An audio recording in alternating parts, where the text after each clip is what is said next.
Même si le monde autour de moi s'écroule,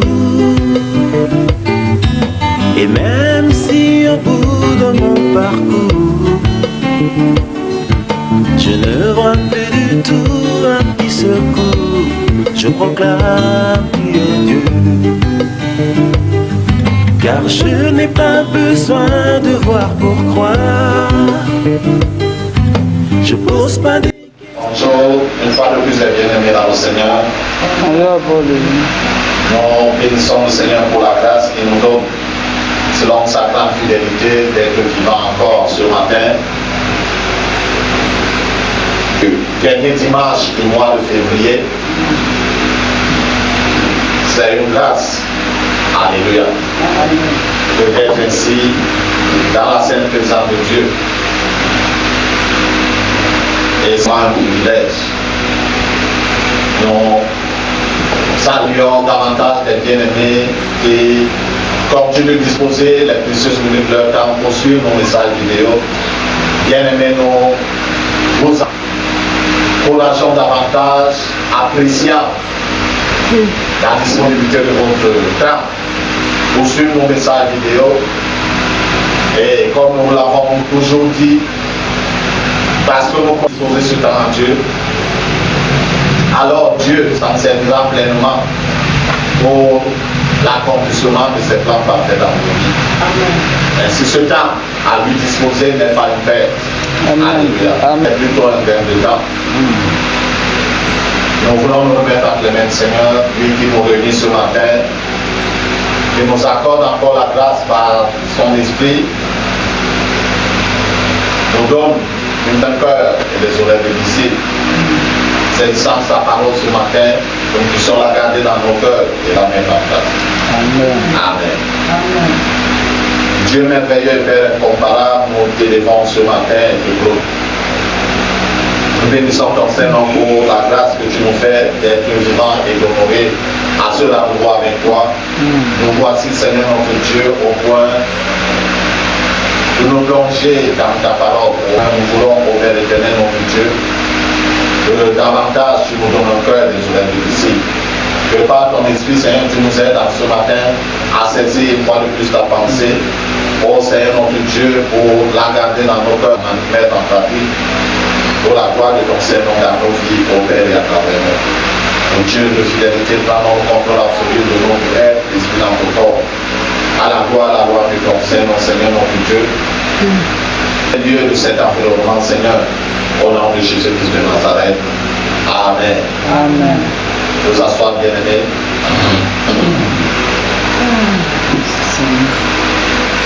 Par la grâce du Seigneur, ce matin, nous vous continuer avec ce thème introduit du dimanche passé. Nous parlons depuis lors sur les conséquences de confiance en Dieu. Et nous avons vu que les conséquences étaient comme un résultat, comme un effet d'une certaine décision prise ou d'une certaine direction. Comment c'est l'absence de quelque chose. Et la confiance, c'est cette assurance, cette certitude que la personne à qui nous avons mis notre confiance est capable de réaliser ses promesses. Alléluia. C'est pourquoi nous disons donc que le manque de confiance en Dieu est une insulte envers Dieu. Parce que Dieu a prouvé depuis le début, selon le rapport que nous donnent les Écritures, et plus encore, la création tout autour de nous, nous confirme que celui qui a mis toutes ces choses en place est capable. Alléluia. Alors, s'il n'était pas capable, il y aurait déjà un désordre pas possible. Par son adversaire qui prend appui sur l'être humain. Mais nous voyons que malgré tout ce que l'adversaire fait, Dieu montre qu'il est capable.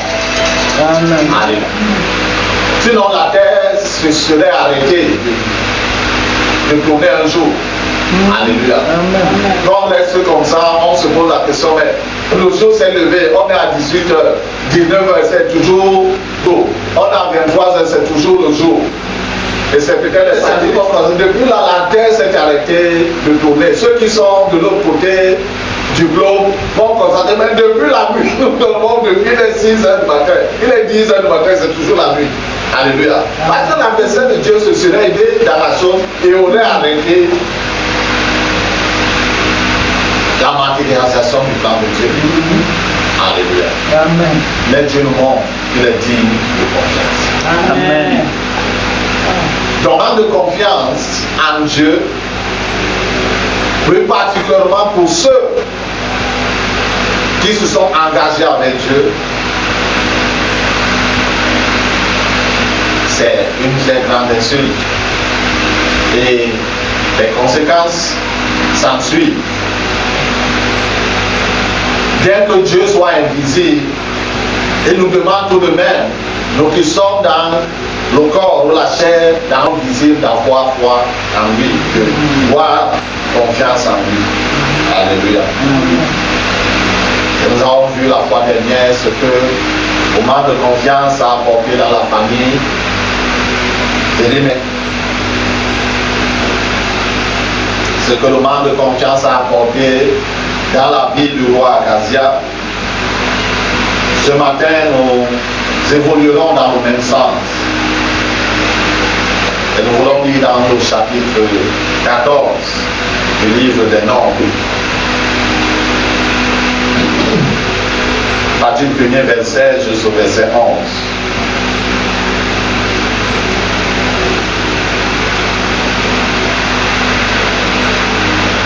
Et nous lisons par la suite du verset 32, pardon, du verset 28 au verset 35. Nombres chapitre 14, verset 1 à 11. Toute l'assemblée éleva la voix et poussa des cris. Le peuple pleura pendant la... Tous les enfants d'Israël murmuraient contre Moïse et Aaron, et toute l'assemblée leur dit: que ne sommes-nous morts dans le pays d'Égypte? Oh, que ne sommes-nous dans ce désert? C'est pourquoi l'Éternel nous fait-il aller dans ce pays où nous tomberons par l'épée, où nos femmes et nos petits-enfants deviendront pas? Ne vaut-il pas mieux pour nous retourner en Égypte? Et ils se disent l'un à l'autre: donnons-nous un chef, retournons en Égypte. C'est simple. Moïse et Aaron tombèrent sur leur visage en présence de toute l'assemblée réunie des enfants d'Israël. Et parmi ceux qui avaient exploré le pays juste de nous, Caleb, fils de Jephuné, déchirèrent leurs vêtements et parlèrent ainsi à toute l'assemblée des enfants d'Israël: le pays que nous avons vu pour l'explorer est un très bon, excellent. Verset 8. Si l'Éternel nous est favorable, il nous mènera dans ce pays et nous le donnera. C'est un pays où coule le lait et le miel.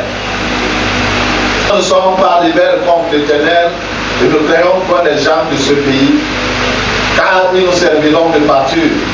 Ils n'ont plus d'ombrage pour les couvrir. L'Éternel est avec nous, nous les créons foi. Verset 10. Toute l'assemblée parlait de les lapider lorsque la gloire de l'Éternel apparut sur la tente de l'assignation, la tente d'assignation, devant tous les enfants d'Israël. Verset 11. Et l'Éternel dit à Moïse, jusqu'à quand ce peuple me méprisera-t-il? Jusqu'à quand ne croira-t-il pas en moi, malgré tous les prodiges que j'ai faits au milieu de lui? Verset 28. Dis-leur, je suis vivant, dit l'Éternel. Je vous ferai ainsi que vous avez parlé à mes oreilles. Vos cadavres tomberont dans ce désert. Vous, dont on appelle au dénombrement en comptant depuis l'âge de 20 ans et au-dessus, et qui avez murmuré contre moi. Verset 30. Vous n'entrerez point dans le pays que j'avais juré de vous faire habiter, excepté Caleb, fils de Jephuné, et Josué, fils de Nun. Et vos petits-enfants dont vous avez dit, ils deviendront une proie, je les y ferai, et ils connaîtront le pays que vous avez dévenu. Verset 32. Vos cadavres à vous tomberont dans le désert, et vos enfants paîtront 40 ans dans le désert, et porteront la peine de vos infidélités jusqu'à ce que vos cadavres soient tous tombés dans le désert. De même que vous avez mis 40 jours à explorer le pays, vous porterez la peine de vos iniquités 40 années, une année pour chaque jour. Et vous saurez ce que c'est que d'être privé de ma présence. Verset 35. L'Éternel, moi l'Éternel, j'ai parlé. Et c'est ainsi que je traiterai cette méchante assemblée qui s'est réunie contre moi. Ils seront consumés dans ce désert, ils y mourront. Alléluia. On dira que c'est très sévère, la sentence de Dieu. Alléluia. Amen.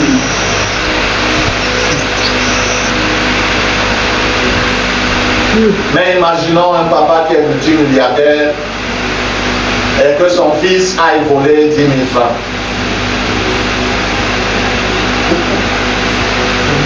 Pauvre boutiquier.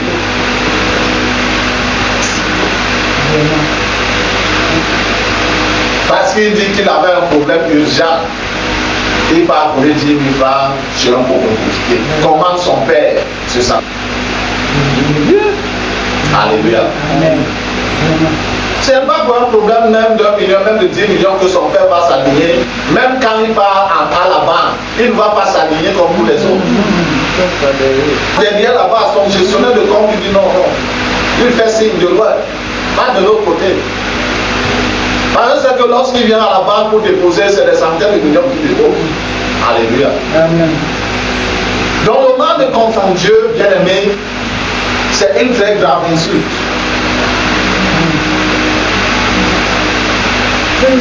Et Dieu se sent, comme il a dit tout à l'heure, méprisé. Ce n'était pas les petits enfants. Alléluia. Amen. Qui ont vu tout ce que Dieu a fait en Égypte. Contre Pharaon, contre son peuple, contre ses dieux. Ils ont vu ce que Dieu a fait. Ils ont vu la toute-puissance de Dieu. Ils ont vu comment Dieu a fait la distinction. Pendant que chez les Égyptiens, oui, Josué, c'était le jour. En une même journée, c'était pas que non, c'était la nuit et Dieu a fait non. C'était en journée que Dieu a fait cette distinction pour que son peuple ait de l'avance sur l'armée égyptienne. Parce qu'ils avaient des chars. Et ils ont vu comment Dieu a fendu la mer et son peuple est passé. Et tous les autres miracles. Maintenant, lorsque, ok, vous devez entrer, il faille. Allez tout de même explorer le pays. Moïse avait choisi 12. Un homme par tribu.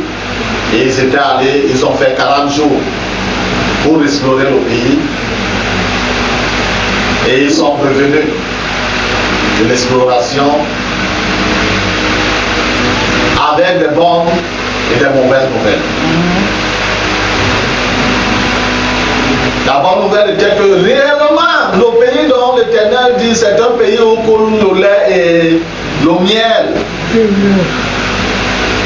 Ils ont tenu une grappe vide. Il fallait 2 personnes, 2 costauds pour porter la grappe de vide. Ça veut dire que la grappe de vide pesait peut-être 25 kg ou 50 kg. Une seule grappe. Ça veut dire que la ville là était comment? Nous savons que les vignes ne poussent pas très haut. Alléluia. Mais dans leur rapport, ils disent en plus qu'ils ont vu les fils d'Anak, les géants de la race des géants. Et ils déclarent qu'ils se sont vus.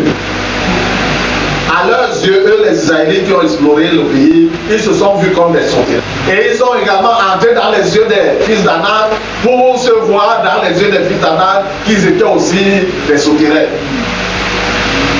Et ils disent que ce pays-là détruit ses habitants. Mais depuis que les fils d'Anak habitaient dans ce pays détruit, peut-être parce qu'ils étaient des géants. Et ils disent que même si l'Éternel est tout puissant, il ne peut pas leur faire entrer dans ce pays comme il a promis.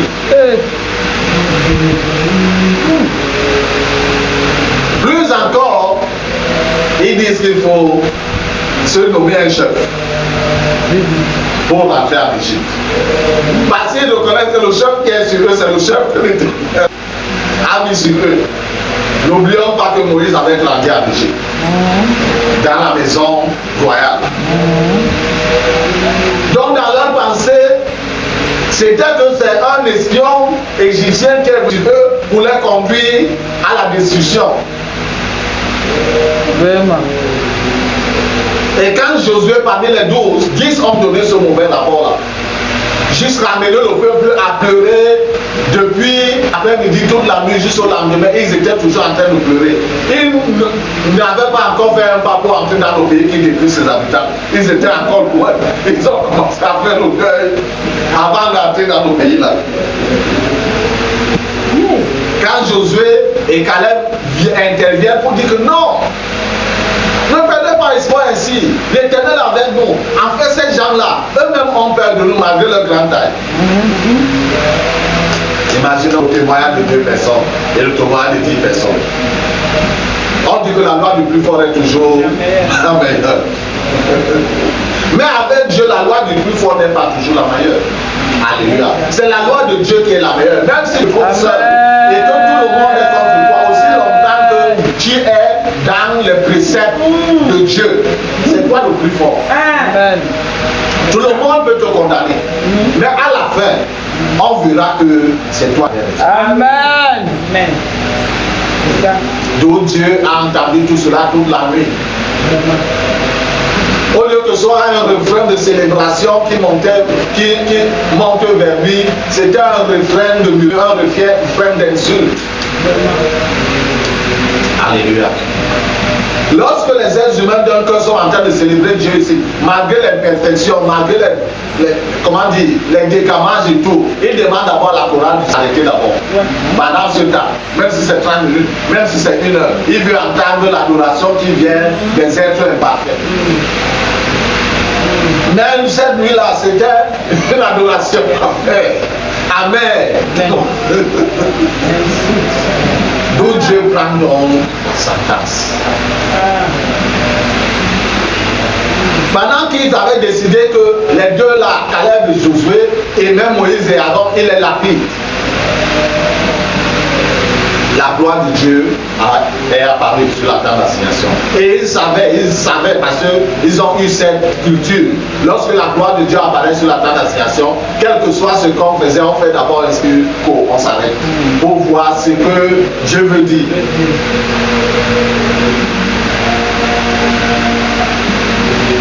À cause du manque de confiance en Dieu, ils ont fait les enfants dont ils ont dit ils seront les proies.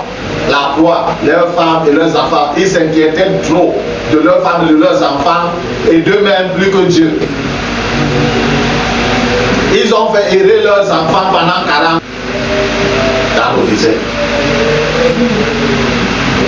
Parce que Dieu avait décidé que eux là, depuis l'âge de 20 ans jusqu'au plus vieux d'entre eux, en dehors de Caleb, et Moïse et Aaron bien entendu, les autres pour ceux qui n'avaient pas murmuré. Ils devaient mourir dans le désert. Les a fait tourner, tourner, tourner, tourner, tourner, contourner, et tourner, et tourner, et contourner, et tourner, et contourner, jusqu'à ce que les 40 années se sont écoulées. Donc si l'enfant de 19 ans était là, en ce moment-là, il devait avoir 59 ans. C'est ces enfants-là qu'on disait qu'ils seront une fois. C'est eux dont Dieu a fait ainsi. Bien-aimés dans le Seigneur attire par ici notre attention pour nous amener à comprendre ce que le manque de confiance peut poser dans nos vies et dans notre marche. Il leur dit que vous saurez ce que c'est que être privé de ma présence. Alléluia. Lorsque nous sommes privés de la présence de Dieu, nous sommes morts. Nous qui étions la miséricorde de Dieu en plus parce que c'était à cause des petits enfants. Donc eux ils pensaient qu'ils se souviennent de leurs femmes, leurs petits enfants de Dieu. Si c'était seulement les adultes là, de plus de 20 ans à montant, si c'était seulement eux, l'ennemi se serait rendu compte. Alléluia. Parce que la présence de Dieu est une couverture tout autour de nous. Imagine donc que toi, tu te dis que tu es protégé, alors que réellement tu n'es pas protégé. Les adversaires de ta destinée qui observent jour et nuit, ils sont aux armes pour voir si cette muraille de protection, parce qu'ils ont jadis lancé les flèches de lance, ils ont lancé les missiles et les bombes. Quand ça vient, la muraille de protection absorbe. Vraiment. Ce que Dieu renvoie, il envoie. Quand ils observent, ils ne voient plus la muraille de protection. Tu es cuit. À cause du manque de confiance.